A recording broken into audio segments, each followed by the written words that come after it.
hello everyone आमी আজি দুইজনে ওলাইছোঁ মহামৃত্যুঞ্জয় মন্দিৰলৈ বুলি আৰু এয়া আমাৰ বাসন্তীখনক অলপমান তেল ভৰাই ল'লোঁ আৰু তাৰপিছত আমাৰ জাৰ্নি ষ্টাৰ্ট আমি আসলতে আহিছিলোঁ অলপমান আবেলিৰ সময় যিহেতু আগবেলা ৰ'দটো বৰ চোকা আৰু এতিয়া আহি পামিহি আৰু আমি আৰু এফালৰ যে ৰাস্তাটো মোৰ বহুত বেছি ভাল লাগে ইমান ধুনীয়া প্ৰাকৃতিক পৰিৱেশ আৰু তাৰপিছতে আমি আহি পাই গ'লোহি মৃত্যুঞ্জয় মন্দিৰ আৰু ধুনীয়াকৈ চাকি আৰু বন্তি লৈ ল'লোঁ সেয়া জ্বলালোঁ আৰু জ্বলাই পেলাই এতিয়া আমি দুইজনী গৈ আছোঁ মন্দিৰত সেৱা কৰিবলৈ বুলি তাৰপাছত আমি ধুনীয়াকৈ ভিতৰলৈ গ'লোঁ আৰু সেৱা কৰিলোঁ আপোনালোকেও ভিডিঅ'টোৰ জৰিয়তে ইয়াৰ পৰাই সেৱা লৈ ল'ব আৰু তাৰপিছত আমি ওলাই আহিলোঁ যিহেতু আন্ধাৰো হৈ আহিছিলে ভাবিলোঁ দুখনমান ফটো উঠি লওঁ যিহেতু পৰিৱেশটো ইমান বেছি ধুনীয়া তাতে দুখনমান ফটো উঠিলোঁ আৰু ফটো উঠি আমি তাৰ পৰা ওলাই দিলোঁ পটাপট যিহেতু নহ'লে আন্ধাৰ হৈ যাব আৰু এয়া আমি আহি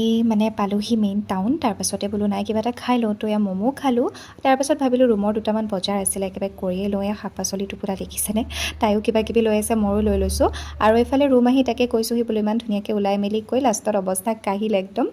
বাৰু যি নহওক আজিলৈ ভিডিঅ'টো ইমানেই আছিলে থেংক ইউ ফৰ ৱাচিং